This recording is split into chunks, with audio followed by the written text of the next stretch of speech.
नमस्कार दोस्तों, कविता Yadav YouTube channel पर आप सभी का स्वागत है। संपूर्ण हिंदी विषय की तैयारी को आगे बढ़ाते हुए हिंदी साहित्य से संबंधित 100+ अति महत्वपूर्ण प्रश्नों को आज की क्लास में हम करने की कोशिश करेंगे, क्योंकि निरंतर अभ्यास ही सफलता का राज है। इसी उद्देश्य के साथ हर रोज़ हिंदी विषय से संबंधित अधिक से अधिक प्रश्नों का हम अभ्यास करते हुए आगे बढ़ रहे हैं। जितने भी हमारे हिंदी साहित्य से या भाषा विज्ञान से या काव्य शास्त्र संबंधी प्रश्न पिछली परीक्षाओं में पूछे गए हैं, उनको हम विद सॉल्यूशन के साथ करते हुए आगे बढ़ रहे हैं। तो आज हमारी महामैराथन क्लास होगी भाई, क्योंकि 2 दिन तक हम जो है क्लास नहीं ले पाए, इसलिए जो है आज की क्लास हम जो है थोड़ी लंबी करने की कोशिश करेंगे, जिसमें आपको 100 से अधिक प्रश्न देखने को मिलेंगे। आज केवल हम जो है प्रश्नों का आंसर ही देखेंगे, विद सॉल्यूशन के साथ नहीं करेंगे, क्योंकि इन प्रश्नों को हम पहले कर चुके हैं। अगर आपको विद सॉल्यूशन के साथ प्रश्नों को करना है तो आप जो है प्लेलिस्ट में जाकर मैराथन क्लास के माध्यम से कर सकते हो। तो मैराथन क्लास के नाम से मैंने प्लेलिस्ट बनाई हुई है, जिसमें हम संपूर्ण प्रश्नों को जो है उनके विद सॉल्यूशन के साथ करते हुए आगे बढ़ रहे हैं। तो देख लेते हैं, शुरुआत कर लेते हैं आज की क्लास की प्रश्न नंबर 1 से। जिस भी स्टेट के अंतर्गत टीजीटी पीजीटी हिंदी संबंधी परीक्षा होने वाली है अभी हाल फिलहाल में, और जो है या फिर एनटीए नेट की जो भविष्य में परीक्षा होने जा रही है, उन सभी परीक्षाओं के लिए ये क्लास काफ़ी हेल्पफुल रहेगी। जो हमारी ये सीरीज़ है और अन्य परीक्षाओं के लिए भी, जिसमें भी हिंदी साहित्य संबंधी प्रश्न पूछे जाते हैं, सभी परीक्षाओं के लिए काफ़ी मददगार रहेगी। तो देख लेते हैं, शुरुआत कर लेते हैं प्रश्न नंबर 1 से।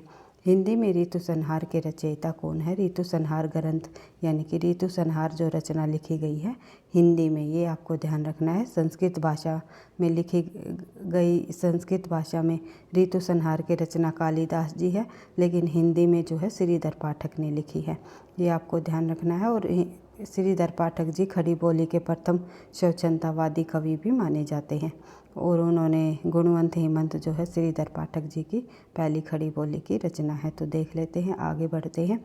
वट वृक्ष की छाया में किस लेखक किसकी स्मृति को, यानी कि कौन लेखक जो है किसकी स्मृति को लिखने के लिए लिखी गई, यानी कि किस लेखक द्वारा किसकी स्मृति को सुरक्षित करने के लिए लिखी गई वट वृक्ष की छाया में, जो कि जीवनी विधा की रचना है। यानी कि अमृतलाल नागर जी के पुत्र ने जो है कुमुद नागर ने अमृतलाल नागर की यादों को सुरक्षित रखने के लिए ये रचना लिखी वट वृक्ष की छाया में। ध्यान रखना है। बढ़ते हैं आगे, अगला प्रश्न देख लेते हैं। प्रश्न नंबर 3, राही मासूम रजा के द्वारा रचित उपन्यास नहीं है। राही मासूम रजा के द्वारा राही मासूम रजा नाम जो साहित्यकार हैं, उनके द्वारा इनमें से कौन सा उपन्यास नहीं लिखा गया? तो समरशेष है, जो कि अब्दुल बिस्मिल्लाह जी के द्वारा लिखा गया। दिल एक सादा कागज़, कटरा बिहार जो, टोपी शुक्ला, तीनों राही मासूम रजा जी के उपन्यास हैं। उसके बाद बढ़ते हैं आगे, प्रश्न नंबर 4, संस्कृत का कोई भी शब्द मन चाहे ढंग से तोड़ मरोड़ कर तद्भव नहीं बनाया जा सकता। तो संस्कृत का कोई भी शब्द मन चाहे ढंग से तोड़ मरोड़ कर तद्भव नहीं बनाया जा सकता, रामविलास शर्मा जी का कथन है। उसके बाद आगे बढ़ते हैं। निम्नलिखित में से किस कवि ने सतसई की रचना नहीं की? इनमें से कौन सा कवि है जिन्होंने सतसई की रचना नहीं की? तो आंसर हो जाएगा चिंतामणि। मीरदास, मतीराम और रामसाई ने सतसई की रचना की है। बढ़ते हैं आगे, अगला प्रश्न देख लेते हैं। हरि अनंत हरि कथा अनंता कही सुनी बहुविधि सब संता, जो ये पंक्ति है ये राम कथा के प्रसंग में तुलसीदास ने यह बात किससे कहलवाई? आंसर हो जाएगा शिव से। बढ़ते हैं आगे, अगला प्रश्न देखते हैं। रस गगन गुफा में अजर झरे अजपा सुमरिन जाप करे, जो ये पंक्तियाँ है ये गगन गुफा से अभिप्राय है हमारा सहसार चक्कर। उसके बाद आगे बढ़ते हैं, अगला प्रश्न देखते हैं। भक्ति के आंदोलन की जो लहर दक्षिण से आई, उसी ने उत्तर भारत की परिस्थिति के अनुरूप हिंदी मुसलमान दोनों के लिए एक सामान्य भक्ति मार्ग की भावना कुछ लोगों में जगाई। जो ये कथन दिया गया है, ये कथन जो है रामचंद्र शुक्ल जी द्वारा कहा गया है। उसके बाद आगे बढ़ते हैं, अगला प्रश्न देखते हैं। प्रेम शतक के रचनाकार कौन है? निम्नलिखित में से प्रेम शतक के रचनाकार जो है वियोगी हरि माने जाते हैं। प्रेम शतक के रचनाकार वियोगी हरि है। ये जो है ब्रज भाषा के प्रमुख कवि है। वीर सच्चाई के लिए इन्हें मंगला प्रसाद पारितोषिक पुरस्कार भी प्राप्त हुआ है। वियोगी हरि गांधीवादी थे और इनकी जो अन्य कीर्तियाँ है भावना, प्रार्थना, अंतर्नाद, देशद्रोह, व्यर्थ गर्ववादी मानी जाती है। उसके बाद आगे बढ़ते हैं। प्रश्न नंबर 10, हरिदासी संप्रदाय के राधा कृष्ण हैं। हरिदासी संप्रदाय के राधा कृष्ण लोक निरपेक्ष रहे हैं। उसके बाद आगे बढ़ते हैं, अगला प्रश्न देख लेते हैं। अनुभूति के द्वंद्व से ही प्राणी के जीवन का आरंभ होता है। उच्च प्राणी मनुष्य भी केवल एक जोड़ी अनुभूति लेकर इस संसार में आता है। बच्चे के छोटे से हृदय में पहले सुख और दुख की सामान्य अनुभूति भरने के लिए जगह होती है। जो ये पंक्तियाँ है, ये उक्तियाँ रामचंद्र शुक्ल जी द्वारा लिखी गई और ये जो है इनकी कीर्ति चिंतामणि जो इनके द्वारा निबंध लिखा गया, किस निबंध का प्रारंभिक रूप माना जाता है? चिंतामणि के किस निबंध का प्रारंभिक रूप है? ये है भाव या मनोविकार। उसके बाद आगे बढ़ते हैं, अगला प्रश्न देख लेते हैं। शुक्ल जी के प्रमुख निबंधों में भाव या मनोविकार, उत्साह, श्रद्धा और भक्ति, करुणा, लज्जा और कल्याणी, लोभ और प्रीति, घृणा, ईर्ष्या, भय, क्रोध। कविता क्या है? भारतेंदु, हरिश्चंद्र, तुलसी का मुक्ति मार्ग, मानस के धर्मभूमि, काव्य में लोक मंगल की साधना, साधारणीकरण और व्यक्ति वैचित्र्यवाद, रसात्मक बोध के विविध रूप आदि मिलते हैं। बढ़ते हैं आगे, अगला प्रश्न देख लेते हैं। अगर वही प्रश्न आपको पसंद आ रहे हैं, लगता है ये श्रृंखला आपके लिए हेल्पफुल रहेगी, तो प्लीज़ वीडियो को लाइक करते हुए चलना है। साथ में जो है आप लोगों को चैनल को सब्सक्राइब भी कर लेना है ताकि नोटिफिकेशन आपको समय पर मिलता रहे।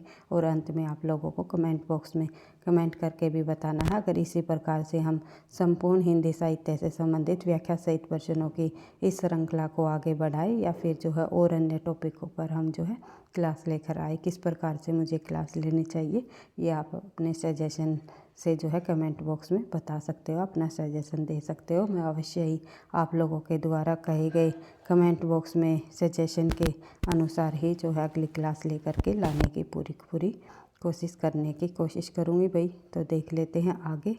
अगला जो हमारा प्रश्न है, प्रश्न नंबर 12, निम्नलिखित में से कौन सा विद्वान पृथ्वीराज रासो को स्वरता अप्रमाणिक ग्रंथ मानने वालों में शामिल नहीं है? तो नहीं पर आपको ध्यान रखना है पूछा हुआ है या नहीं। तो मोहनलाल विष्णुलाल पांडे ने जो है पृथ्वीराज रासो ग्रंथ को प्रामाणिक माना है, ना कि अप्रामाणिक। तो ध्यान रखना है। आंसर हो जाएगा हमारा मोहनलाल विष्णुलाल पांडे। तो प्रामाणिक मानने वाले विद्वानों में श्याम सुंदर दास, मिश्र बंधु, मोहनलाल विष्णुलाल पांडे और कर्नल टाड। और अप्रमाणिक मानने वालों में शामिल है आचार्य रामचंद्र शुक्ल, देवी प्रसाद, कविराज श्यामल दास, गौरी शंकर हीराचंद ओझा और बुल्लर। अर्ध प्रमाणिक मानने वालों में मुनि जन्मेजय, आचार्य हजारी प्रसाद द्विवेदी, सुनीति कुमार चटर्जी और दशरथ ओझा। उसके बाद आगे बढ़ते हैं, प्रश्न नंबर 13 देख लेते हैं। मलिक मोहम्मद जैसी ने आखिरी कलाम में किस बादशाह की प्रशंसा की? आंसर हो जाएगा बाबर की। मलिक मोहम्मद जैसी ने अपनी रचना आखिरी कलाम में बाबर की प्रशंसा की है। ब्रज भाषा का विकास किससे हुआ? तो ब्रज भाषा का विकास शूरसेनी अपभ्रंश से माना जाता है। शूरसेनी अपभ्रंश से निकली पश्चिमी हिंदी से कई बोलियां निकल कर आई, जिसमें ब्रज भाषा, खड़ी बोली, हरियाणवी, कन्नौजी आदि शामिल है। तो देख लेते हैं प्रश्न नंबर 15, अफ्रीका में रंग भेद तथा उपनिषेधवादियों के स्थानीय और भारतीय मूल के निवासियों के प्रति घृणा और क्रूरता का मार्मिक चित्रण किस उपन्यास में किया गया है? आंसर हो जाएगा हमारा पहला गिरमिटिया, जो कि श्री गिरिराज किशोर द्वारा रचित एक उपन्यास है और गांधीवाद पर महात्मा गांधी जी पर आधारित ये उपन्यास है, पहला गिरमिटिया। उसके बाद आगे बढ़ते हैं, अगला प्रश्न देख लेते हैं। प्रश्न नंबर 16, निम्नलिखित में से कौन सा उपन्यास ऐतिहासिक सांस्कृतिक उपन्यास नहीं है? तो इनमें ऐतिहासिक सांस्कृतिक उपन्यास नहीं है, वो है टेढ़े मेढ़े रास्ते, बाणभट्ट की आत्मकथा, पुनर्वा और वैशाली की नगरवधू। तीनों ऐतिहासिक सांस्कृतिक उपन्यास है। बाणभट्ट की आत्मकथा और पुनर्वा ये हजारी प्रसाद द्विवेदी जी के उपन्यास है और वैशाली की नगरवधू जो है चतुरसेन शास्त्री जी का उपन्यास है। उसके बाद आगे बढ़ते हैं, अगला प्रश्न देख लेते हैं। प्रश्न नंबर 17, तलाकशुदा माता पिता की संतान की मानसिकता पर आधारित उपन्यास जो है आपका बंटी है, जो कि मनु भंडारी जी का है। उसके बाद आगे बढ़ते हैं, अगला प्रश्न देख लेते हैं। प्रश्न नंबर 18, पराधीन सपन ही सुख नाही पंक्ति किसके द्वारा लिखी गई? तो ये पंक्तियाँ जो है तुलसीदास द्वारा लिखी गई। उसके बाद आगे बढ़ते हैं, अगला प्रश्न देख लेते हैं। ब्रज भाषा आधुनिक कालीन प्रसिद्ध कवि है। तो ब्रज भाषा के आधुनिक कालीन प्रसिद्ध कवि में शामिल है जगन्नाथ दास रत्नाकर, जो कि ब्रज भाषा के आधुनिक कालीन प्रसिद्ध कवि माने जाते हैं। उसके बाद आगे बढ़ते हैं, प्रश्न नंबर 20, निम्नलिखित में से कौन सा नाटक जयशंकर प्रसाद द्वारा रचित है? तो इनमें से जो है ध्रुवस्वामिनी नाटक जयशंकर प्रसाद जी द्वारा रचित है। तो कृष्णा अर्जुन बुद्ध जो नाटक है ये माखनलाल चतुर्वेदी जी का है। बुद्ध नहीं है भैया, यहाँ पर युद्ध है, ये थोड़ा टाइपिंग मिस्टेक है, कृष्णा अर्जुन युद्ध। उसके बाद आगे बढ़ते हैं, अगला प्रश्न देख लेते हैं। प्रश्न नंबर 21, नहुष नाटक के लेखक गिरिधर दास का भारतेंदु जी से क्या संबंध है? आप सभी को पता है भारतेंदु जी के पिताजी रहे हैं गिरिधर दास जी, जिन्होंने नहुष नाटक लिखा, और भारतेंदु ने इस नाटक को ही हिंदी का प्रथम नाटक भी माना है। बढ़ते हैं आगे, प्रश्न नंबर 22, निम्नलिखित में से कौन सा समूह आचार्य हजारी प्रसाद द्विवेदी के उपन्यासों को दर्शाता है? अभी हमने हजारी प्रसाद द्विवेदी के उपन्यासों में पढ़ा था बाणभट्ट की आत्मकथा और पुनर्वाह। इसके अलावा चारूचंद लेख और अनामदास का पोथा भी जो है हजारी प्रसाद द्विवेदी जी के नाटक है। उसके बाद बात करें आगे, अगला जो हमारा नाटक नहीं उपन्यास है ये इनके। तो उसके बाद आगे बढ़ते हैं, अगला प्रश्न देख लेते हैं। प्रश्न नंबर 23, खड़ी बोली में प्रथम महाकाव्य प्रिय प्रवास के रचयिता कौन है? खड़ी बोली में लिखा गया प्रथम महाकाव्य प्रिय प्रवास जो है अयोध्या सिंह उपाध्याय हरिओत जी द्वारा लिखा गया। उसके बाद आगे बढ़ते हैं, अगला प्रश्न देखते हैं। प्रश्न नंबर 24, जब हम प्रीति उदारता और भलमनसाहत का बर्ताव करते हैं तब वे यही समझते हैं कि हम उससे घृणा कर रहे हैं, और हम चाहे उनका जितना भी उपकार बदले में हमें अपकार ही मिलेगा। हम जितना भी उपकार करें बदले में हमें क्या मिलेगा? अपकार ही मिलेगा। यह कथन किस निबंध से लिया गया है? तो ये कथन जो है ईर्ष्या तू न गई मेरे मन से निबंध से लिया गया है, जो कि रामधारी सिंह दिनकर द्वारा लिखित निबंध है। उसके बाद आगे बढ़ते हैं, जो उनकी अर्धनारीश्वर पुस्तक से लिया गया है। उसके बाद आगे बढ़ते हैं, अगला प्रश्न है प्रश्न नंबर 25, और एक अर्धनारीश्वर जो है उपन्यास भी लिखा है विष्णु प्रभाकर ने, और दिनकर जी की भी रचना है। ध्यान रखना है एक ही नाम से दो या तीन लेखकों द्वारा लिखी गई रचनाएं भी हो सकती है, ऐसा नहीं है केवल एक नाम से एक ही लेखक द्वारा रचना लिखी जाती है। तो ये रचनाएं जो है जिस प्रकार से उर्वशी जो रचना है प्रसिद्ध रचना है, दोनों की दोनों, एक जो है जयशंकर प्रसाद जी द्वारा लिखी गई है, तो दूसरी जो है दिनकर जी द्वारा लिखी गई है। तो ध्यान रखना है। तो किस प्रकार से परीक्षा में प्रश्न पूछा गया है, क्या ऑप्शन दिए गए हैं, इन सभी तथ्यों को हम जो है विद सॉल्यूशन के साथ करते हैं। तो बिल्कुल मैं डिटेल से आपको समझाते हुए चलती हूँ। आज थोड़ा हम जल्दी इसलिए कर रहे हैं क्योंकि ये प्रश्न हम जो है विद सॉल्यूशन के साथ कर चुके हैं। केवल रिवीजन के तौर पर हम इन प्रश्नों को कर रहे हैं, क्योंकि अधिक से अधिक बार तथ्यों की रिवीजन ही आपको सफलता दिलाएगी। इसलिए बीच बीच में हम जितने प्रश्न हम पहले कर चुके हैं विद सॉल्यूशन के साथ, उनको इसी तरह जो है लगभग 100 प्रश्नों को लेकर के 100+ प्रश्नों को लेकर के रिवीजन भी करने की कोशिश करेंगे, ताकि परीक्षा में आप अच्छा स्कोर प्राप्त कर सको। तो देख लेते हैं अगला प्रश्न, प्रश्न नंबर 25, दूधनाथ सिंह द्वारा रचित कहानी संग्रह है। तो इनमें से धर्मक्षेत्रे, कुरुक्षेत्रे और निष्कासन, ये 2 कहानी संग्रह दूधनाथ जी द्वारा लिखे गए हैं। उसके बाद देख लेते हैं आगे, खाली घर जो कहानी संग्रह है वो रामदास मिश्र जी का है। उसके बाद आगे बढ़ते हैं, अगला प्रश्न देखते हैं। प्रश्न नंबर 26, अयोध्या सिंह उपाध्याय हरिओत द्वारा लिखित काव्य ग्रंथ है। इनमें से कौन सा ग्रंथ हरिओत जी द्वारा लिखा गया है? तो वो है चोखे चौपते। चोखे चौपते, चुभते चौपते, कल्पलता, बोलचाल, पारिजात, हरिओत सत्सई आदि जो हैं हरिओत जी द्वारा लिखे गए काव्य ग्रंथ है। और इनके उपन्यास भी कई बार पूछे जाते हैं, जैसे कि ठेठ हिंदी का ठाठ, अधकिला फूल। इनका जो महाकाव्य है वो प्रिय प्रवास, विदेही वनवास, कनुप्रिया धर्मवीर भारती जी की रचना है। पथिक जो है राम नरेश त्रिपाठी जी की रचना है। और वासव दत्ता सुबंधु जो है एकमात्र प्रसिद्ध ग्रंथ काव्य है काव्य है इनका।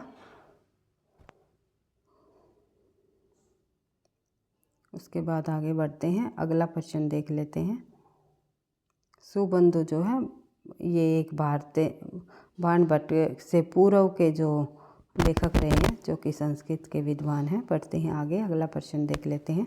इनमें से कौन सा समूह आचार्य रामचंद्र शुक्ल की रचनाओं को दर्शाता है? तो शुक्ल जी की इनमें से रचनाओं को, किन रचनाओं को यहाँ पर दर्शाया गया है जो कि केवल शुक्ल जी की है? तो ध्यान रखना है, हिंदी साहित्य का इतिहास, चिंतामणि और रश्मिमांसा त्रिवेणी, ये शुक्ल जी का निबंध है।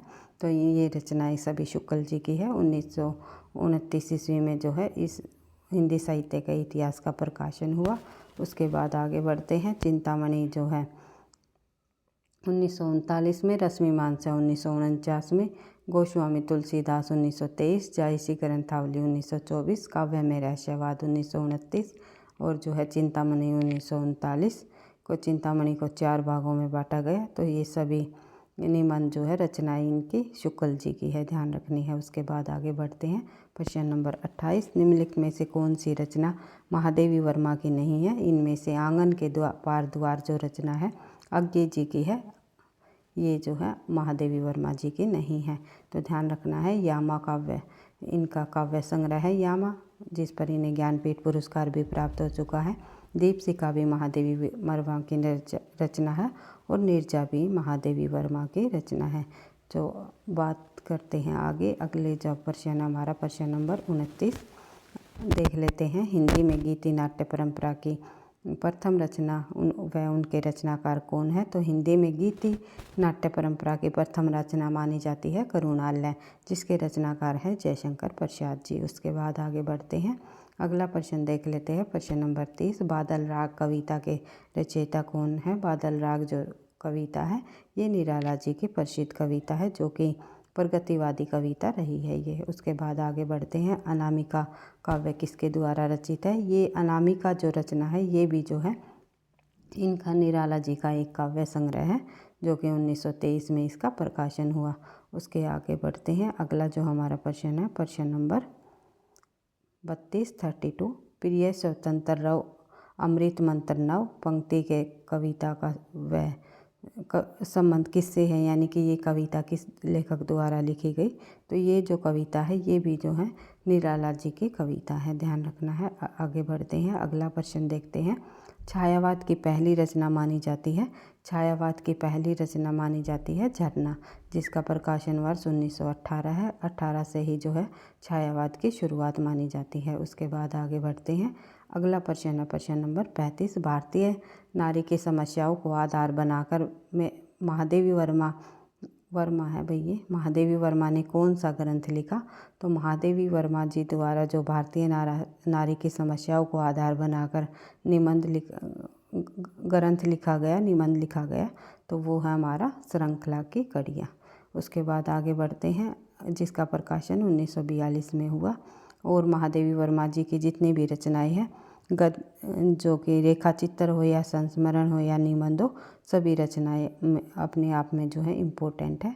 तो देख लेते हैं, अतीत के चलचित्र इनके द्वारा लिखा गया रेखा चित्र है, और स्मृति की रेखाएं जो है इनके द्वारा रेखा चित्र लिखा गया है। पथ के साथी, मेरा परिवार और संस्मरण, चुने हुए भाषणों का संकलन इनके संस्मरण है। उसके बाद निबंध है इनकी श्रृंखला की कड़ियाँ, जो कि काफ़ी बार परीक्षाओं में पूछा जाता है।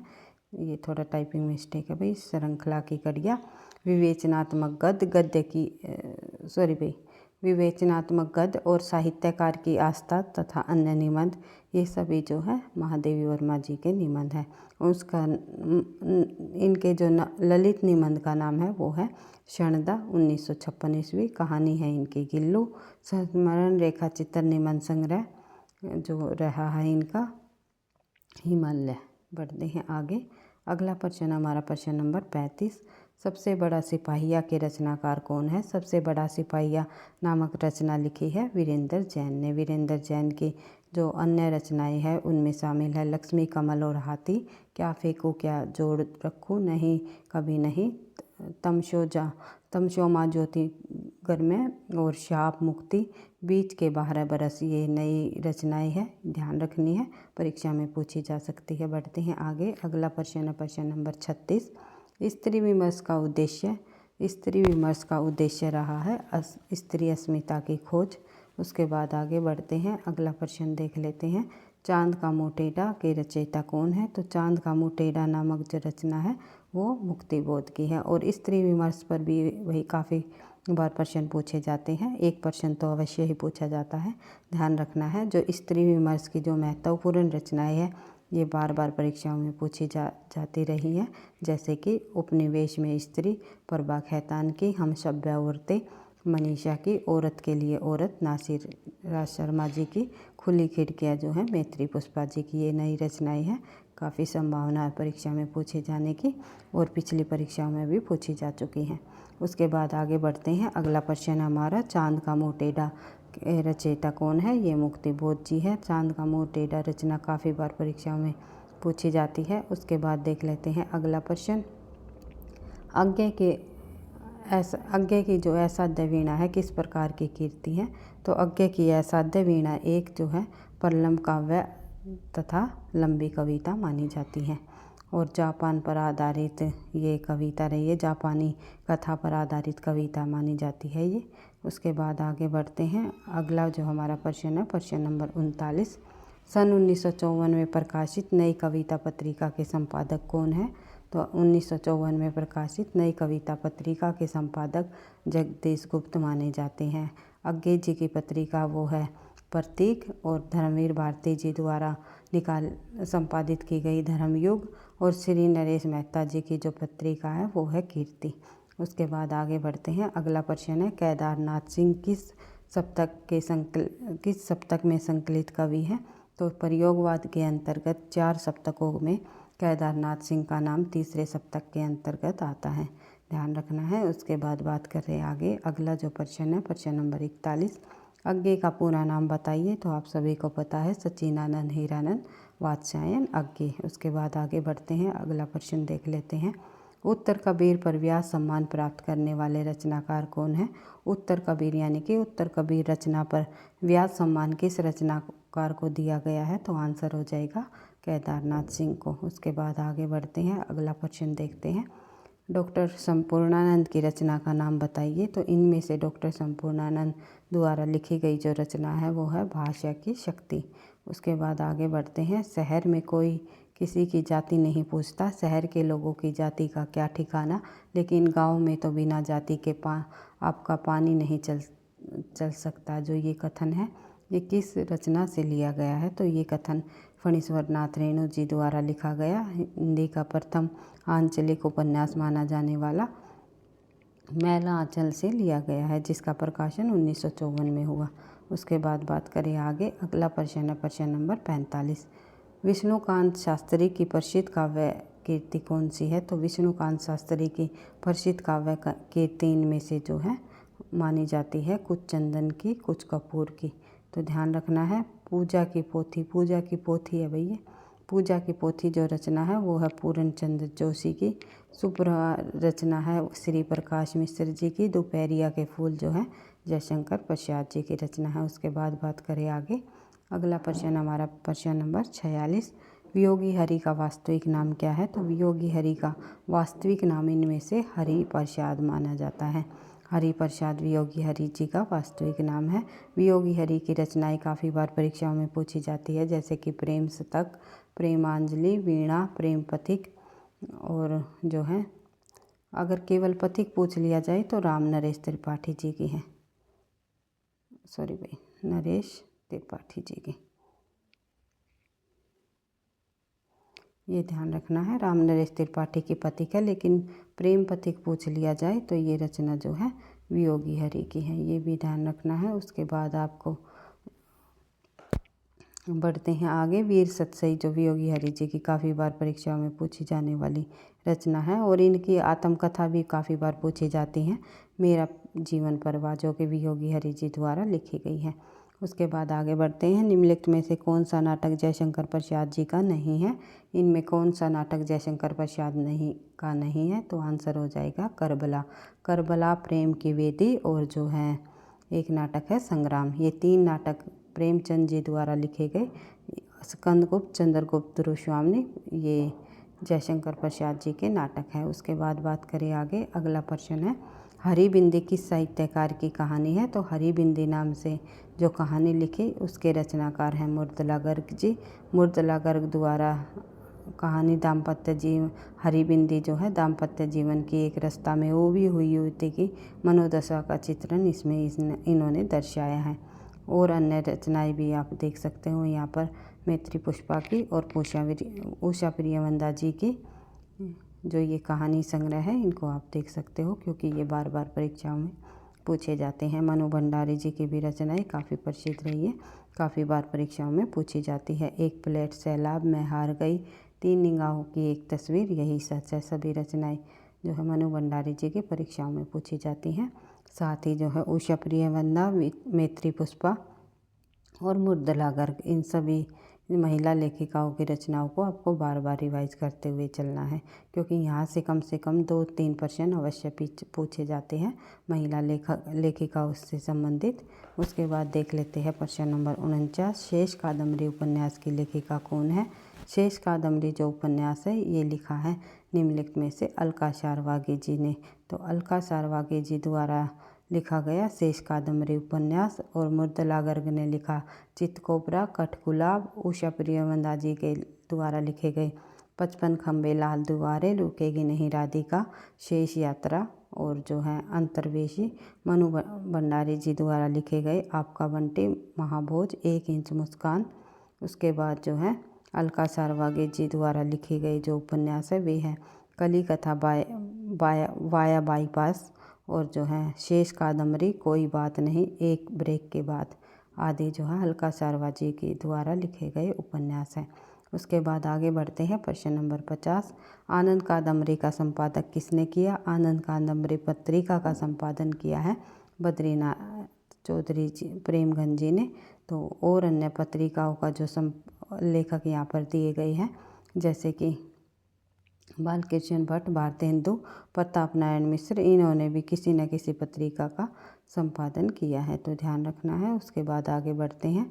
अगला प्रश्न है प्रश्न नंबर 51, निम्नलिखित में से किस कृति के लेखक जयशंकर प्रसाद जी नहीं है? तो इनमें से जो है तितली जयशंकर प्रसाद जी का उपन्यास है, ध्रुवस्वामिनी जयशंकर जी का जो है नाटक है, चारों चंद लेख भी इनका नाटक है, लेकिन जो है कानन कुसुम जयशंकर प्रसाद जी की रचना, कानन कुसुम जी जो जयशंकर प्रसाद जी की है, लेकिन चारों चंद लेख जो है ये हजारी प्रसाद द्विवेदी जी का रचना है, ना कि जयशंकर प्रसाद जी की। तो कानन कुसुम, ध्रुवस्वामिनी और तितली तीनों रचनाएं जो है जयशंकर प्रसाद की हैं, लेकिन चारों चंद लेख जो है हजारी प्रसाद द्विवेदी जी का है, ध्यान रखना है। उसके बाद आगे बढ़ते हैं। अगला प्रश्न देख लेते हैं प्रश्न नंबर 52। जल्दबाजी में थोड़ी बहुत वही शब्द इधर उधर हो जाते हैं, इसलिए माफ़ी चाहूँगी। तो अगला प्रश्न हमारा प्रश्न नंबर 52, पद्मावत के अनुच्छेदों का नाम बताइए। तो पद्मावत के जो अनुच्छेद है वहाँ पर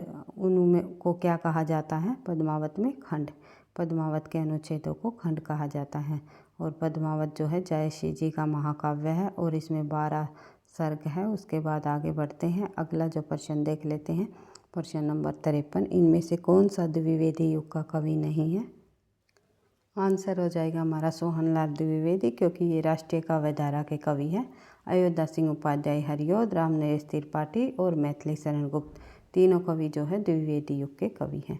उसके बाद आगे बढ़ते हैं। अगला प्रश्न हमारा प्रश्न नंबर 54, मेरी तेरी उसकी बात किसकी रचना है? तो ये रचना जो है यशपाल की है। उसके बाद आगे बढ़ते हैं। अगला प्रश्न देख लेते हैं प्रश्न नंबर 55। अगर हम सॉल्यूशन के साथ प्रश्नों को दोबारा से करने लगेंगे तो वीडियो और बहुत ज़्यादा अधिक लंबी हो जाएगी, हम अधिक प्रश्नों की रिवीजन नहीं कर पाएंगे। इसलिए मैं आप लोगों को बार बार ये कहती हूँ, अधिक से अधिक जब हम प्रश्नों को रिवाइज करते हैं तो ही हमें जो है परीक्षा में बिल्कुल एक्यूरेसी के साथ हम उनका आंसर दे पाते हैं। इसलिए अधिक से अधिक प्रश्नों को हमें रिवाइज करते हुए परीक्षा तक चलना है।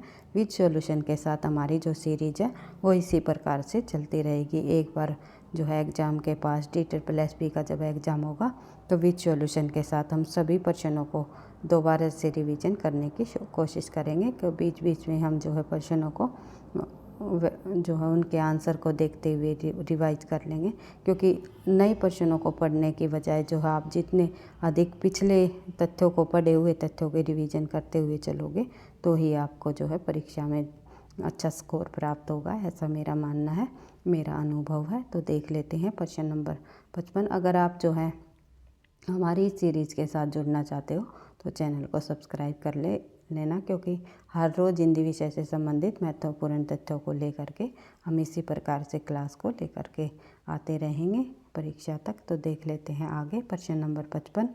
छायावाद का पतन किस लेखक की कीर्ति है? छायावाद का पतन निम्नलिखित में से देवराज की कीर्ति है। पुष्टिमारक का आधार ग्रंथ कौन सा है? तो श्रीमद् भागवत जो है पुष्टिमारक का आधार ग्रंथ है। भाई ये यहाँ पर सी आंसर नहीं होगा, बी आंसर हो जाएगा, ध्यान रखना है। उसके बाद आगे बढ़ते हैं।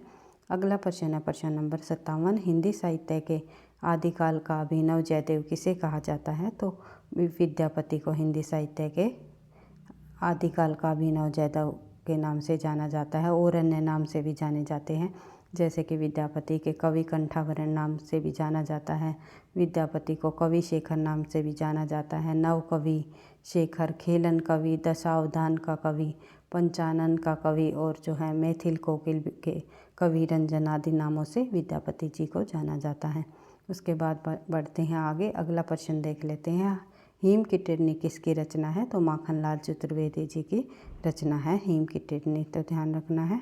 उसके बाद बढ़ते हैं आगे। अगला प्रश्न देख लेते हैं प्रश्न नंबर 59। आहा वेदना मिली विदाई किस नाटक का गीत है? तो आहा वेदना मिली विदाई निम्नलिखित में से स्कंदगुप्त नाटक का गीत है। जयशंकर प्रसाद जी का नाटक स्कंदगुप्त से ये पंक्तियाँ ली गई है, कई बार परीक्षाओं में पूछी जाती हैं जयशंकर प्रसाद जी की पंक्तियाँ।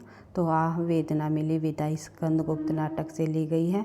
यदि प्रेम ही जीवन का सत्य है तो संसार ज्वालामुखी है, ये चंद्रगुप्त नाटक से ली गई है, कर्नेलिया सुहासिनी से ये कहती है। उसके बाद आगे बढ़ते हैं। हिमाद्री तुंग सुरुंग से प्रबुद्ध शुद्ध भारती स्वयं प्रभा समूज्वला स्वतंत्रता पुकारती, ये जो पंक्तियाँ हैं ये भी स्कंदगुप्त नाटक की है। अधिकार सुख कितना मादक और सारहीन है, ये पंक्तियाँ भी जो है स्कंदगुप्त नाटक की है। आगे बढ़ते हैं, और ये पंक्तियाँ बार बार परीक्षाओं में पूछी जाती हैं। प्रश्न नंबर 60 देख लेते हैं। सेठ बाके लाल किसकी रचना है? सेठ बाके लाल नाम से रचना लिखी है अमृतलाल नागर ने। अमृतलाल नागर की जितनी भी रचनाएं हैं कहीं ना कहीं पिछली परीक्षाओं में पूछी जा चुकी हैं, तो ध्यान रखनी है। महाकाल, सेठ बाके लाल, बूंद और समुंदर, शतरंज के मोहरे, सुहाग के नुपुर, अमृत और विष, और 7 घूंघट वाला मुखड़ा, एकदा नैमिषराय, मानस का हंस, नाचो बहुत गोपाल, खंजन नैन, बिखरे तिनके, अग्निगर्भा, करवट, पीढ़ियाँ आदि जो है ये अमृतलाल नागर जी के उपन्यास हैं, जो कि बार बार परीक्षाओं में पूछे जाते हैं। मानस का हंस में इन्होंने तुलसीदास जी का वर्णन किया है, और खंजन नैन में इन्होंने सूरदास जी का वर्णन किया है, सूरदास जी का वर्णन किया है।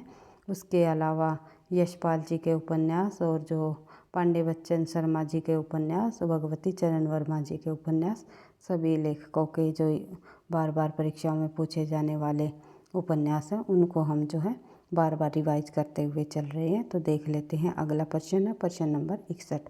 कालक्रम की दृष्टि से निम्नलिखित नाटकों का सही अनुक्रम बताइए। कालक्रम की दृष्टि से हमें सही निम्नलिखित में से नाटकों का सही अनुक्रम जब हम यहाँ पर देखते हैं तो आंसर हो जाएगा हमारा संयोगिता, आंसर हो जाएगा हमारा ए, जिसमें संयोगिता स्वयंवर नाटक का प्रकाशन 1886 ईस्वी में लाला श्रीनिवास दास जी द्वारा किया गया। चंद्रगुप्त नाटक 1928 में जयशंकर प्रसाद जी द्वारा लिखा गया। सिंदूर की होली 1934 में लक्ष्मी नारायण मिश्र जी का है। कोणार्क जो है 1951 में जगदीश चंद्र माथुर जी का है। उसके बाद बढ़ते हैं आगे। अगला प्रश्न हमारा प्रश्न नंबर 62। कछुआ धर्म किस विधा की रचना है? तो कछुआ धर्म जो है निबंध विधा की रचना है, जो कि चंद्रदत्त शर्मा गुलेरी जी द्वारा लिखी गई है। उसके बाद आगे बढ़ते हैं। ये लड़की किसकी रचना है? ये लड़की जो है ये रचना है कृष्णा शोभती जी की। आगे बढ़ते हैं, अगला प्रश्न देख लेते हैं। प्रश्न नंबर 64, शकुंतला की अंगूठी नाटक के रचनाकार कौन है? शकुंतला की अंगूठी नाटक नाम जो है सुरेंद्र वर्मा जी द्वारा लिखा गया है। उसके बाद आगे बढ़ते हैं, अगला प्रश्न है प्रश्न नंबर 65, काव्यानुभूति की जटिलता चित्रवर्तियों की संख्या पर निर्भर नहीं बल्कि संवादी विसंवादी व्यक्तियों के द्वंद्व पर आधारित है। जो ये कथन है ये किसके द्वारा लिखा गया है? तो आंसर हो जाएगा हमारा रामचंद्र शुक्ल। जहाँ चित्तवर्तियों की बात आ जाए, कीवर्ड यहाँ पर हम जो है देख सकते हैं, कीवर्ड हमारा चित्तवर्ती, क्योंकि प्रत्येक देश का साहित्य वहाँ की जनता की चित्तवृत्ति का संचित प्रतिबिंब होता है। तो ये कथन भी जो शुक्ल जी का है, तो हमें ध्यान रखना है। कुछ हमारे ऐसे महत्वपूर्ण कथन होते हैं जो बार बार परीक्षाओं में पूछे जाते हैं, जिनको हम कीवर्डों के माध्यम से याद रख सकते हैं। बढ़ते हैं आगे, अगला प्रश्न देख लेते हैं। प्रश्न नंबर हमारा 65, कुंदन को रंग फीको लगे झलके अति अंगिनी चारू गोराई। जो ये पंक्तियाँ हैं ये मतीराम जी की है। रीतिकाल के प्रसिद्ध कवि मतीराम जी द्वारा लिखी गई ये पंक्ति है। बढ़ते हैं आगे, अगला प्रश्न है प्रश्न नंबर 66, व्यंजना शक्ति का कार्य क्या है? तो व्यंजना शक्ति का कार्य है मुख्यार्थ में छिपे अकथित अर्थ को व्यक्त करना ही व्यंजना शक्ति का कार्य है। उसके बाद बढ़ते हैं आगे, प्रश्न नंबर 67, विखंडनावाद के प्रवर्तक कौन है? तो जॉर्ज दरिदा विखंडनावाद के प्रवर्तक माने जाते हैं। उसके बाद आगे बढ़ते हैं, आल्हा किस ऋतु में गाया जाता है? तो आल्हा जो है निम्नलिखित में से वर्षा ऋतु में गाया जाता है, जो इसमें कि आल्हा खंड के अंतर्गत जो है 2 वीर योद्धाओं के गीत गाए जाते हैं, आल्हा और उद्दल। ये जो उत्तर प्रदेश में गाया जाने वाला एक मुख्य गीत होता है। उसके बाद आगे बढ़ते हैं, अगला प्रश्न देख लेते हैं। प्रश्न नंबर 59, बिसल देवरासों के रचयिता कौन है? तो बिसल देवरासों के रचयिता नरपति नाल्ला है। उसके बाद आगे बढ़ते हैं, अगला प्रश्न देख लेते हैं। प्रश्न नंबर 70, इस्तवार the literature and the Hindustan किस जो रचना है किसकी है? तो ये गारसा दातासी द्वारा लिखा गया हिंदी साहित्य इतिहास लिखने का प्रथम प्रयास इस ग्रंथ के द्वारा किया गया। और जो है इसका प्रकाशन वर्ष जो है 1939 ईस्वी में, और फिर दूसरा भाग है 1947 में आया। और ये फ्रेंच भाषा में लिखा जाने वाला इनका ग्रंथ है। और जो तीसरा संस्करण है इनका वो 1971 में प्रकाशित हुआ। ये भी आपको ध्यान रखना है। उसके बाद बात करें आगे, अगला प्रश्न हमारा प्रश्न नंबर 71, अंधायुग किसकी रचना है? तो अंधायुग जो है धर्मवीर भारती जी की रचना है। उसके बाद आगे बढ़ते हैं, अगला प्रश्न देख लेते हैं, कुटुज के लेखक कौन है? कुटुज जो है हजारी प्रसाद द्विवेदी जी का निबंध संग्रह है। ये आपको ध्यान रखना है। हजारी प्रसाद द्विवेदी जी के जो निबंध संग्रह है उनमें अशोक के फूल, कल्पलता, मध्यकालीन धर्म की साधना, और जो हैं विचार और वितर्क, विचार परवाह, कुटुज, साहित्य सहचर, आलोक पर्व, जो कि काफ़ी बार परीक्षाओं में पूछा जाता है, इम्पोर्टेंट है। आचार्य रामचंद्र शुक्ल के निबंध तो 4 भागों में बाटा चिंतामणि को, ये तो हम देख ही चुके हैं। उसके बाद कुबेरनाथ जी के भी निबंध काफ़ी प्रसिद्ध है। विद्यानिवास मिश्र जी के भी निबंध काफ़ी बार परीक्षाओं में पूछे जाते रहे हैं। उसके बाद आगे बढ़ते हैं, प्रश्न नंबर 73, कितनी भाषाओं को भारतीय भाषाओं में शामिल किया गया? यानी कि यहाँ पर हमारे ये अधूरा प्रश्न है, कितनी भाषाओं को, यानी कि कुल मिलाकर हमारी जो है अभी तक संविधान की 8वीं अनुसूची में 22 भाषाओं को जो है शामिल किया जा चुका है। लेकिन यहाँ पर प्रश्न पूछा गया है 2003 में जो है 92वें संशोधन में और अन्य कितनी भाषाओं को शामिल किया गया? तो हमारी 4 भाषाएं और शामिल हुई। शुरुआत में केवल जो है 14 भाषाओं को शामिल किया गया था। उसके बाद जो है मैथिली, संथाली, बोडो और डोगरी 4 अन्य भाषाओं को भी शामिल कर दिया गया था। शुरुआत में कुल 14 भाषाएं थी, फिर एक सिंधी भाषा को और जोड़ दिया गया था, जो कि 67वें वर्ष 1967 में जो है 21वां संशोधन हुआ था। उसके बाद जो है 1992 में 71वें संशोधन में कोंकणी, मणिपुरी और नेपाली को शामिल किया गया। उसके बाद वर्ष 2003 में जो है 92वें संशोधन में बोडो, डोगरी, मैथिली और संथाली इन 4 भाषाओं को शामिल किया गया। बढ़ते हैं आगे, अगला प्रश्न देख लेते हैं। हिंदू हृदय और मुसलमान हृदय आमने सामने करके अजनबीपन मिटाने वालों में इन्हीं का नाम आता है। शुक्ल जी का ये कथन किस कवि के संबंध में है? तो ये जो है जायसी जी के संबंध में ये कथन शुक्ल जी ने कहा। उसके बाद आगे बढ़ते हैं, अगला प्रश्न है। हीन भये जल मीन अधीन कहा अति मोह अकुलानी समाने, नीर स्नेही की लाए कलंक निराश है कायर त्याग पराने। इन पंक्तियों में जो है नीर स्नेही में कौन सा अलंकार है? तो इसमें जो हमारा सबंशलेष अलंकार छुपा हुआ है। तो जब किसी वाक्य पंक्ति में किसी पद विशेष को तोड़कर यानी कि भंग करके उसे 2 या 2 से अधिक अर्थ निकाले जाते हैं, वहाँ हमारा जो है श्लेष सबंग पद अलंकार होता है, जिसमें नीर स्नेही में नीरसनेही यानी कि नीरसनेही जो है अलग अलग जो ये शब्द हैं इनका अलग अलग अर्थ बोध होता है। बढ़ते हैं आगे, अगला प्रश्न देखते हैं। प्रश्न नंबर 76। किस रासो काव्य की कथा का वर्णन शुक-शुकी के द्वारा किया गया? यानी शुक-शुकी संवाद के रूप में किसका रासो ग्रंथ का वर्णन हमें मिलता है? आंसर हो जाएगा हमारा पृथ्वीराज रासो। और जो है हजारी प्रसाद द्विवेदी जी के अनुसार पृथ्वीराज रासो की रचना शुक-शुकी संवाद के रूप में हुई। जिन सर्गों में यह शैली नहीं मिलती उन्हें प्रक्षिप्त या जोड़ा हुआ ये माना जाता है, और इससे वे अंश ही प्रक्षिप्त सिद्ध होते हैं जो इतिहास विरुद्ध तथ्य हैं। अगर ये कथन पूरा का पूरा कथन दे दिया जाए तो ये जो है हजारी प्रसाद द्विवेदी जी द्वारा कहा गया कथन है। उसके बाद आगे बढ़ते हैं, अगला प्रश्न है। एक होता है हमारा भृंग भृंगी संवाद। भृंग भृंगी ये जो है कीर्ति लता विद्यापति की कीर्ति लता का जो है संवाद के रूप में जो इस रचना का वर्णन किया गया। तो ये आपको ध्यान देना है कि सुख सुखी संवाद पूछा गया तो पृथ्वीराज रासो आएगा आंसर, और भृंग भृंगी संवाद पूछ लिया जाए तो जो है कीर्ति लता आंसर होगा। बढ़ते हैं आगे, अगला प्रश्न देखते हैं। हजारी प्रसाद द्विवेदी के अनुसार दत्ता शब्द का व्यवहार मूलतः किस अर्थ में होता है? तो आंसर हो जाएगा हमारा छेदन के अर्थ में। उसके बाद आगे बढ़ते हैं। संत मत के अलावा शब्द यानी कि शब्द का प्रचलन किस पंथ में हुआ? तो आंसर हो जाएगा हमारा नाथ पंथ में। उसके बाद आगे बढ़ते हैं, अगला प्रश्न देख लेते हैं। भारतेंदु हरिश्चंद्र के निम्नलिखित रूपकों में भाण कौन सा है? भारतेंदु जी ने जितने भी नाटक लिखे हैं उनमें ये पूछा हुआ है भाण शैली में लिखा गया जो है नाटक कौन सा है? तो ये है हमारा विस्मय विष्णुधाम।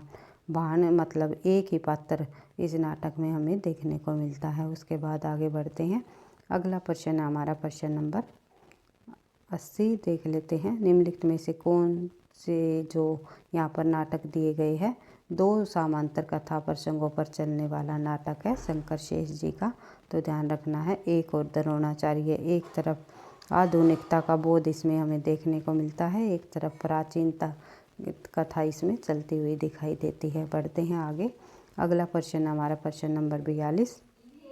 कविता करना अत्यंत पुण्य का फल है। इस दुरासा और अनंत उत्कंठा से कवि जीवन व्यतीत करने की इच्छा हुई। यह पंक्ति जयशंकर प्रसाद के किस नाटक से ली गई है? आंसर हो जाएगा हमारा स्कंदगुप्त से। उसके बाद बात करते हैं आगे, अगला प्रश्न हमारा प्रश्न नंबर 82। ठेस कहानी के लेखक कौन है? ठेस कहानी निम्नलिखित में से फणीश्वर नाथ रेणु जी द्वारा लिखी गई है। उसके बाद आगे बढ़ते हैं, अगला प्रश्न प्रश्न नंबर 83। निम्नलिखित में से महावीर प्रसाद द्विवेदी का कथन कौन सा है? इनमें से महावीर प्रसाद द्विवेदी जी का कथन है अर्थ सोरस्य ही कविता का प्राण है। उसके बाद आगे बढ़ते हैं, महावीर प्रसाद द्विवेदी ने जो सरस्वती पत्रिका का संपादन 1903 में संभाला था और 1920 तक जो है इन्होंने काम किया। 1903 में इन्होंने संभाला, 20 तक काम किया, ये आपको ध्यान रखना है। उसके बाद बात करते हैं आगे, अगला प्रश्न है हमारा प्रश्न नंबर 84। निम्नलिखित में से कौन सी कीर्ति आई.ए. रिचर्ड्स की नहीं है? ये पाश्चात्य विद्वान रहे हैं, भारत काव्य शास्त्र के अंतर्गत आने वाले। जो पाश्चात्य काव्य शास्त्र में पाश्चात्य विद्वान आई ए रिचर्ड्स द्वारा लिखे गए ग्रंथ इनमें से कौन सा नहीं है? आंसर हो जाएगा हमारा कल्चर एंड एनार्की, जो कि मैथ्यू आर्नल्ड जी द्वारा लिखा गया ग्रंथ है। उसके बाद देख लेते हैं principle of literary criticism, the philosophy of rhetoric और इंटरप्रेशन इन टीचन। ये सभी ग्रंथ जो है आई ए रिचर्ड्स द्वारा लिखे गए हैं। उसके बाद आगे बढ़ते हैं। अगला प्रश्न है प्रश्न number 85, principal of literary criticism अभी हमने पढ़ा था आई ए रिचर्ड्स जी का ग्रंथ है। उसके बाद आगे बढ़ते हैं। निम्नलिखित में से कौन सा ब्रह्म संप्रदाय का प्रवर्तक है? तो आंसर हो जाएगा हमारा मध्वाचार्य। मध्वाचार्य जी ब्रह्म संप्रदाय के प्रवर्तक माने जाते हैं।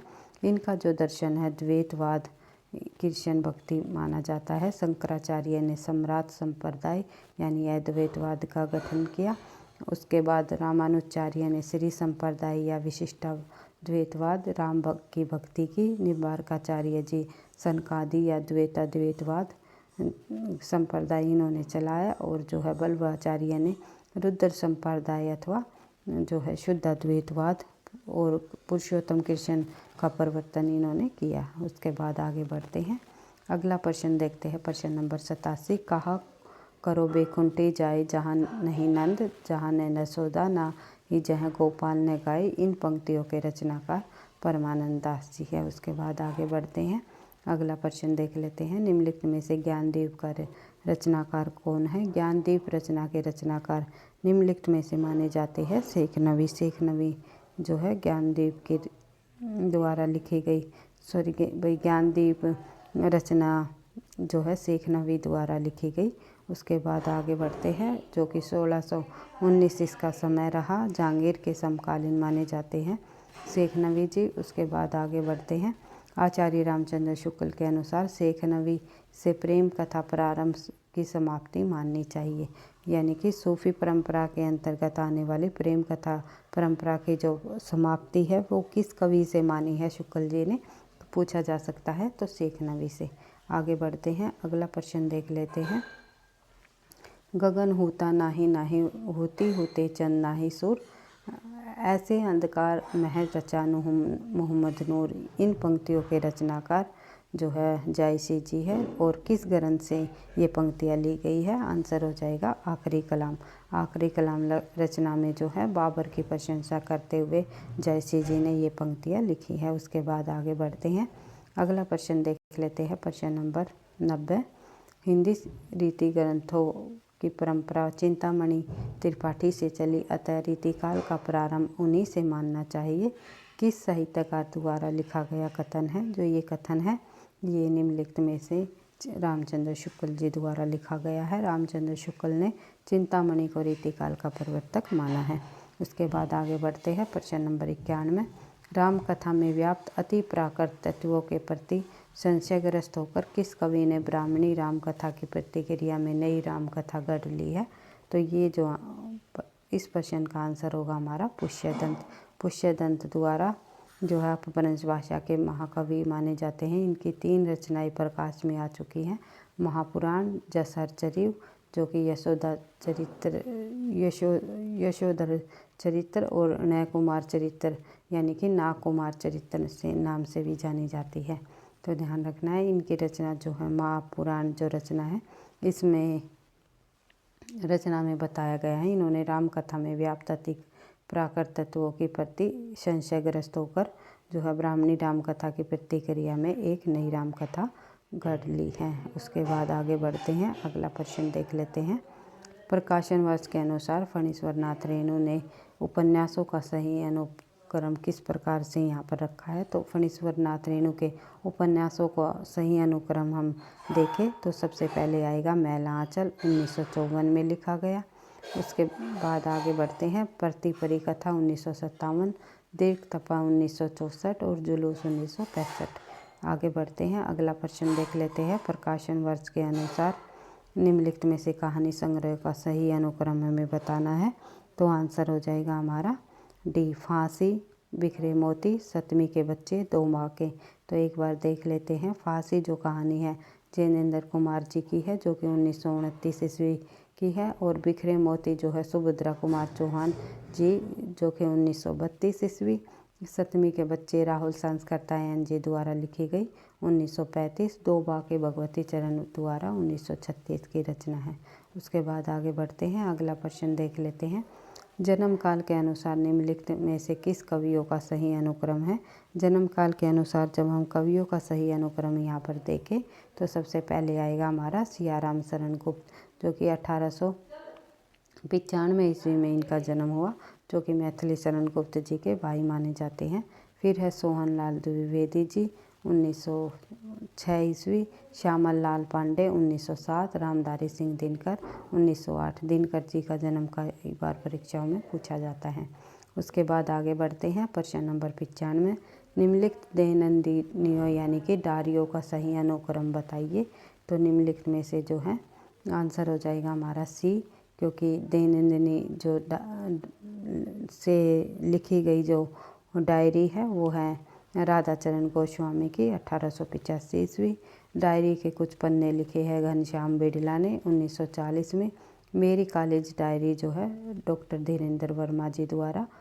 उसके बाद आगे बढ़ते हैं, अगला प्रश्न देख लेते हैं, प्रश्न नंबर 96।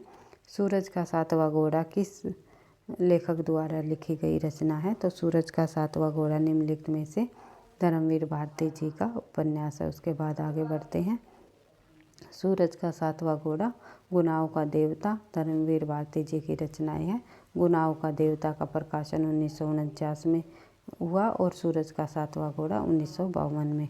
उसके बाद आगे बढ़ते हैं, अगला प्रश्न देखते हैं, प्रश्न नंबर 97।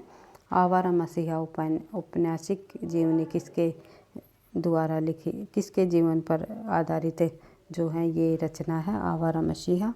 ये विष्णु प्रभाकर जी द्वारा लिखी गई शरद चंद्र जो कि बांग्ला साहित्यकार रहे हैं उसके जीवन पर आधारित ये जीवनी है आवारा मसीहा। उसके बाद आगे बढ़ते हैं, अगला प्रश्न देखते हैं, प्रश्न नंबर 98। इनमें से कौन सा उपन्यास भीष्म साहनी द्वारा रचित नहीं है। तो भीष्म साहनी जी का जो उपन्यास नहीं है वो नहीं है गुनाहों का देवता। गुनाहों का देवता इनमें से जो है धर्मवीर भारती जी का है, अभी हमने पढ़ा है। इसका प्रकाशन वर्ष 1949। जरोखे बसंती कड़िया ये तीनों उपन्यास जो है भीष्म साहनी जी द्वारा रचित है। उसके बाद आगे बढ़ते हैं, अगला प्रश्न देख लेते हैं, प्रश्न नंबर 99। नागार्जुन जो द्वारा रचित मछुआरों के जीवन पर आधारित उपन्यास कौन सा है। तो आंसर हो जाएगा हमारा वरुण के बेटे। वरुण के बेटे जो उपन्यास है नागार्जुन ने मछुआरों के जीवन पर आधारित उपन्यास लिखने की कोशिश की है। तो देख लेते हैं आगे, अगला प्रश्न है हमारा आज का प्रश्न, प्रश्न नंबर 100। माटी की मूर्ति के लेखक कौन है। तो माटी की मूर्ति जो है रामवरक्ष बेनीपुरी जी द्वारा लिखी गई रचना है। तो ध्यान रखना है यह एक शब्द चित्र संग्रह है। ये शब्द चित्र संग्रह विधा की रचना में शामिल है। माटी की मूर्ति ये भी कई बार पूछ ली जाती है किस प्रकार की रचना है। तो शब्द चित्र संग्रह की रचना है। आगे बढ़ते हैं, आज का प्रश्न हमारा अंतिम प्रश्न है। लगभग हम 100+ प्रश्नों को आज की क्लास में करने का जो हमने टारगेट बनाया था तो वो हमारा आज पूरा हो जाएगा, क्योंकि सभी प्रश्नों को हम एक बार हम रिवीजन इसी प्रकार से करने की कोशिश करेंगे। अगर आप चाहोगे तो कमेंट बॉक्स में जो है आप सजेशन दे सकते हो। आपके सजेशन के अनुसार ही मैं जो है क्लास लाने की पूरी कोशिश करूँगी। और जो हमारी व्याख्या सहित प्रश्नों की जो श्रृंखला चली हुई है वो तो जो है लगभग 25 और 50 प्रश्नों की, तो लगभग 25 प्रश्न या एक क्लास में हम 50 प्रश्नों को करते हुए आगे बढ़ रहे हैं। तो इसी प्रकार से हमारी परीक्षा तक व्याख्या सहित प्रश्नों की जो श्रृंखला है बार बार तथ्यों की रिवीजन करते हुए इसी प्रकार से चलती रहेगी, ताकि आपको परीक्षा में इन प्रश्न इस सीरीज़ के माध्यम से अधिक मदद मिल सके। तो देख लेते हैं आज का हमारा अंतिम प्रश्न, प्रश्न संख्या 101। धनिया और झुनिया प्रेमचंद के किस उपन्यास का पात्र है। तो धनिया और झुनिया निम्नलिखित में से आप सभी को पता है गोदान का पात्र है। तो धनिया और झुनिया प्रेमचंद के गोदान नामक उपन्यास का पात्र है। उपन्यास के अन्य प्रमुख पात्रों में शामिल है जैसे कि होरी, बोला, गोबर राय साहब, पन्ना तथा प्रोफेसर मेहता, संपादक ओंकारनाथ मुन्नी और जो है सीलिया, नहोरी, दुल्हारी, मालती, गोविंदी आदि जो है चरित्र यथार्थवादी धरातल पर प्रस्तुत है। ये अपने अपने वर्ग के प्रतिनिधि भी है। गोदान में मुंशी प्रेमचंद के यथार्थ के चित्रण द्वारा समाज में निहित कुसंगति विकृतियों का उन्मूलन चाहा है। तो ये आपको ध्यान रखना है और इन सभी महत्वपूर्ण बिंदुओं को बार बार रिवाइज करते हुए चलना है। प्रश्नों को इसी प्रकार से बार बार रिवाइज करते हुए चलते रहेंगे। तो वीडियो पसंद आई तो लाइक करना, दोस्तों के साथ शेयर करना, चैनल पर पहली बार हो तो चैनल को सब्सक्राइब कर लेना। पढ़ते रहना, आगे बढ़ते रहना। थैंक यू, धन्यवाद। मिलते हैं नेक्स्ट क्लास में इसी तरह अपनी सीरीज़ को आगे बढ़ाते हुए।